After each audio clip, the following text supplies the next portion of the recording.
நம்ம சென்னை ஐஏஎஸ் அகாடமியில் 2024 நடந்த குரூப் 4 தேர்ச்சி பெற்ற ஒரு மாணவி வந்து இன்றைக்கி நம்ம கூட அவங்களுடைய எக்ஸ்பீரியன்ஸை உங்களுக்காக ஷேர் பண்ண போகிறாங்க. ஓகேங்களா? வாங்க அவங்கக்கிட்ட நம்ம வந்து ஒவ்வொரு விஷயம் அவங்க எப்படி படித்தாங்க, அவங்க என்ன படிக்கும்போது என்ன ஸ்ட்ரகிள் தான் ஃபேஸ் பண்ணாங்க, எல்லாத்தையும் நம்ம பார்க்கலாம். ஓகேங்களா? வணக்கம் திவ்யா பாரதி. வணக்கம் சார். இப்போ அவங்கள பற்றி ஒரு செல்ஃப் இன்ட்ரோ கொடுங்க. வணக்கம், என் பேர் திவ்யா பாரதி.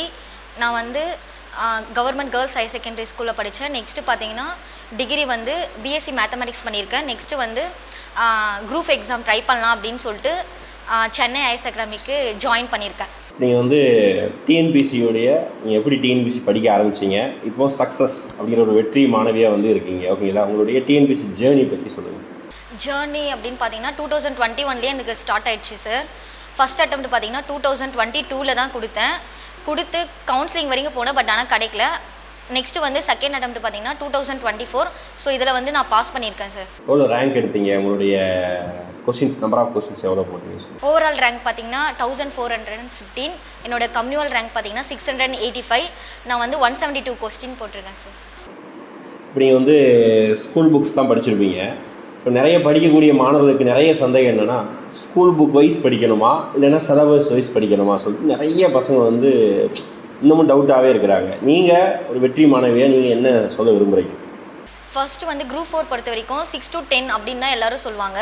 ஸோ நானும் அந்த மாதிரி தான் ஸ்டார்ட் பண்ணேன். 6 to 10 வந்து ஃபஸ்ட்டு கம்ப்ளீட் பண்ணிட்டேன். நெக்ஸ்ட்டு வந்து பார்த்திங்கன்னா சிலபஸ் வைஸ் இருக்கிறதெல்லாம் எங்கே இருக்குது பார்த்தீங்கன்னா 11th 12th இருக்கும். ஸோ வந்து சிலபஸ் வைஸும் நம்ம படிக்கணும், ஸ்கூல் புக்ஸும் படிக்கணும், ரெண்டுமே படிக்கணும். அதுதான் வந்து கரெக்டாக இருக்கும்னு நான் நினைக்கிறேன் சார். ஸ்கூல் புக்ஸ் படிக்கும்போது எப்படி அப்ரோச் பண்ணீங்க ஸ்கூல் புக்ஸ்? ஃபஸ்ட்டு வந்து எனக்கு நான் சொல்லணும் அப்படின்னு பார்த்தீங்கன்னா, நான் வந்து 2021 படிக்கும்போது வந்து எல்லாத்தையும் கண்ண முடியினே படிச்சுட்டு வந்துடுவேன். இருக்கிறது கூட என்ன இருக்குது அதெல்லாம் கூட பார்க்க மாட்டேன். அப்படியே கண்ணை மூடிட்டு 9th ஹிஸ்ட்ரி பார்த்திங்கன்னா அந்த ஃபஸ்ட்டு 4 லெசன் தான் வந்து நம்மளுக்கு தெரியணும். ஆனால் பின்னாடி இருக்கிறத கூட நான் படிச்சிருவேன். அந்த மாதிரி படிச்சுட்டு வந்தேன். அது கூட வந்து அந்த மாதிரி படிக்கிறது நான் தப்புன்னு நினைக்கிறேன். சிலபஸ் வைஸ் தான் கண்டிப்பாக படிக்கணும். ஓகே. இப்போ குரூப் 4 அப்படின்னு பார்த்தீங்கன்னா ஜென்ரல் இங்கிலீஷ் கிடையாது, ஜென்ரல் தமிழ் மட்டும்தான். அதுவும் கிட்டத்தட்ட பாதிக்கு பாதி மார்க் அதுதான். இப்போ இந்த தமிழ்ங்கிற விஷயத்தை அதிகமாக ஸ்கோர் பண்ணால் மட்டும்தான் வந்து நமக்கு ஒரு ஜாப்கிற வாய்ப்பே கிடைக்கும். அப்போ தமிழை நீங்கள் எப்படி படிச்சிங்க, ஒரு தமிழை எப்படி படிக்கணும், நீங்கள் தமிழை எவ்வளோ ஸ்கோர் பண்ணிங்கிறதே சொல்லுங்கள். நான் தமிழில் எவ்வளோ ஸ்கோர் பண்ணேன்னு பார்த்தீங்கன்னா 94 ஸ்கோர் பண்ணியிருக்கேன். பட் ஆனால் எனக்கு இது எடுத்தோடனே வந்துடுச்சா அப்படின்லாம் நான் சொல்ல மாட்டேன். நானும் ரொம்ப தான் கஷ்டப்பட்டேன். தமிழ் வரலன்னு சொல்லிட்டு எல்லாருக்கிட்டையும் கேட்பேன், எப்படி எனக்கு தமிழ் வரல அப்படின்னு சொல்லிட்டு.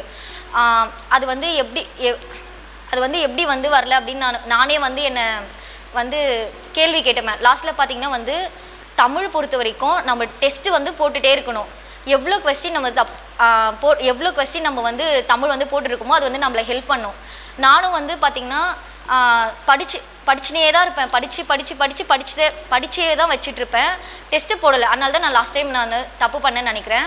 தமிழில் இலக்கணமெல்லாம் எப்படி நீங்கள் அப்ரோச் பண்ணீங்க சொல்லுங்கள். இலக்கணம் பொறுத்தவரை இலக்கணமும் சேம் படிக்கும் போதே சேர்த்து தான் நம்ம படிப்போம். ஃபஸ்ட்டு புரியலை, அதுக்கப்புறம் சாரோட வீடியோஸ், அதுக்கப்புறமாட்டுக்கு வந்து திரும்ப படிக்க புரிஞ்சது சார். அடுத்து மேக்ஸ் பார்த்தீங்கன்னா கிட்டத்தட்ட 25 கொஷின்ஸ். நிறைய பேர் விருப்பப்படுறது அட்லீஸ்ட் ஒரு 23க்கு மேலேயாவது எடுக்கணும். 23, 24, 25 அந்த ரேஞ்சில் எடுக்கணும்னு இருப்பாங்க. இப்போ நீங்கள் மேக்ஸுக்கு எந்த மாதிரி ப்ராக்டிஸ் பண்ணீங்க? மேக்ஸ்ங்கிறது உண்மையாகவே கஷ்டம் தானா? அந்த விஷயத்தை சொல்லுங்கள். மேக்ஸ் வந்து நானும் மேக்ஸ் ஸ்டூடெண்ட் தான். பட் ஆனால் எனக்கு மேக்ஸ் கஷ்டமாக தான் இருந்தது. 6 to 10 தான் நான் ஃபஸ்ட்டு படித்தேன். ஆனால் அது மட்டும் போதாதுன்னு நான் நினைக்கிறேன். வீடியோஸ், அதுக்கப்புறம் ப்ரீவியஸ் இயர் கொஸ்டின் பேப்பர் இதெல்லாம் பார்க்கணும். நான் லாஸ்ட் டைம் படிச்சுட்டு இருக்கும்போது என்ன பண்ணேன்னு பார்த்தீங்கன்னா, லாஸ்ட்டு 1 month வந்து previous year question paper daily வந்து போட்டு பார்ப்பேன். ஸோ இது வந்து எனக்கு நல்லா யூஸ்ஃபுல்லாக இருந்தது நான் நினைக்கிறேன். இந்த ஜிஎஸ் எடுத்துக்கிட்டிங்கன்னா மொத்தம் 10 யூனிட் இருக்குது. அதில் ஒரு யூனிட் மேக்ஸ், அதை விட்டுருக்கேன். மீதி எப்படி 9 யூனிட். அந்த 9 யூனிட் இருந்தால் 75 கொஸ்டின்ஸ் வருது. அப்போ எல்லா யூனிட்டுக்கும் ஈக்குவல் இம்பார்ட்டன்ஸ் கொடுத்து படிக்கணுமா, இல்லைன்னா நீங்கள் எப்படி படிச்சிங்க ஜிஎஸ் பொறுத்த வரைக்கும் பார்த்தீங்கன்னா நான் தமிழுக்கும் இம்பார்ட்டன்ட் கொடுப்பேன். தமிழ் வந்து ஒரு ½ டே படிப்பேன், ப்ளஸ் ½ டே வந்து பார்த்தீங்கன்னா ஜிஎஸ் படித்தேன். ஜிஎஸ் வந்து எனக்கு எல்லா சப்ஜெக்ட்டுமே பிடிக்கும். எதுவுமே பிடிக்கல அப்படின்னு நான் சொல்ல மாட்டேன், எல்லாமே பிடிக்கும். எல்லாத்துக்குமே நான் ஈக்குவல் இம்பார்ட்டன்ஸ் தான் கொடுத்தேன். ஆனால் பாலிட்டி, அப்புறம் யூனிட் 8, யூனிட் 7 இதுக்கெலாம் கொஞ்சம் அதிகமாக இம்பார்ட்டன்ட் கொடுத்தேன். சயின்ஸும் நான் நல்லா தான் எல்லாமே தான் படித்து வச்சுருக்கேன். எந்த யூனிட் வந்து கொஞ்சம் உங்களுக்கு ஒரு ஃபேவரட்டாக ரொம்ப நேரம் படிக்கிற மாதிரி இருந்தது? எனக்கு பாலிட்டி ரொம்ப பிடிக்கும், யூனிட் 9 ரொம்ப பிடிக்கும், ஸோ இதெல்லாம் நான் ரொம்பவே படிச்சுட்டே இருப்பேன். எனக்கு பிடிக்கும், அது படிக்க பிடிக்கும், படிச்சுட்டே இருப்பேன். ஹிஸ்ட்ரி கூட ரொம்ப பிடிக்கும், ஹிஸ்ட்ரியும் ரொம்ப படிச்சுட்டே இருப்பேன். அடுத்து இப்போ இருக்கக்கூடிய பசங்க வந்து டெஸ்ட்டு வந்து ப்ராக்டிஸ் பண்ணவே மாட்டேங்கிறாங்க. இப்போ படிக்கக்கூடிய பசங்களாக இருக்கட்டும், பழைய பசங்களாக இருக்கட்டும், ஜஸ்ட்டு படிச்சுட்டு மட்டும் போயிடுறாங்க. டெஸ்ட்டு ப்ராக்டிஸோடைய முக்கியத்துவம் என்ன, அதை பற்றி நீங்கள் சொல்லுங்கள். கண்டிப்பாக எந்த அளவுக்கு படிக்கிறோமோ அந்த அளவுக்கு கண்டிப்பாக டெஸ்ட் ப்ராக்டிஸும் முக்கியம். நானும் ஃபஸ்ட் டைம் என்ன தப்பு பண்ணேன்னு பார்த்தீங்கன்னா, படிச்சுட்டே மட்டும்தான் இருந்தேன். டெஸ்ட் ப்ராக்டிஸை சுத்தமாக பண்ணல. அதுதான் நான் பண்ண தப்பே. கண்டிப்பாக வந்து டெஸ்ட் ப்ராக்டிஸ் முக்கியம். நம்ம எந்த அளவுக்கு படிக்கிறோமோ அந்த அளவுக்கு டெஸ்ட் ப்ராக்டிஸ் முக்கியம்னு நான் நினைக்கிறேன் சார். கண்டிப்பாக. அடுத்த நெக்ஸ்ட் இயர் ஏப்ரல் மந்த்து வந்து குரூப் 4 கால் வரப்போகுது. இப்போ நிறைய பசங்க வந்து ஃப்ரெஷர்ஸாக படிக்க ஸ்டார்ட் பண்ணுறாங்க. நீங்கள் ஒரு சக்ஸஸ் ஸ்டூடெண்ட்டாக ஃப்ரெஷர் மாணவர்களுக்கு என்ன அட்வைஸ் கொடுக்க விரும்புகிறீங்க? என்னோட அட்வைஸ் அப்படின்னு பார்த்தீங்கன்னா, ஃபஸ்ட் டைம் நீங்கள் படிக்கும்போதே தெளிவாக உங்களுக்கு புரிஞ்சு ஒரு லெசன் எடுக்கிறீங்க அப்படின்னா எத்தனை மணி நேரம் ஆனாலும் பரவாயில்ல, அதை வந்து தெளிவாக படிக்கணும் அப்படின்னு நான் நினைப்பேன். எப்போவுமே படிச்சுட்டு திரும்ப வந்து ஈவினிங் வந்து ஒரு டைம் ரிவிஷன் பண்ணி பார்ப்பேன். திருப்பி நைட்டு தூங்கும் போதும் ரிவிஷன் பண்ணி பார்ப்பேன். ஸோ இந்த மாதிரிலாம் பண்ணால் வந்து அது கரெக்டாக இருக்கும். நீங்களும் அந்த மாதிரி பண்ணணும்னு நான் நினைக்கிறேன். நல்ல அட்வைஸ் கொடுத்தீங்க. ரிவிஷனுடைய முக்கியத்துவத்தையும் சொல்லியிருக்காங்க. அப்போது உங்களுடைய எக்ஸ்பீரியன்ஸை ஷேர் பண்ணது ரொம்ப தேங்க்ஸ் திவ்யா பாரதி. உங்களுடைய வெற்றி இதோடு முடியாமல் அடுத்த குரூப் 2 அடுத்த குரூப் 1 அளவுக்கு போகணும்னு எனக்கு வாழ்த்துக்கிறேன். தேங்க்யூ. Thank you so much.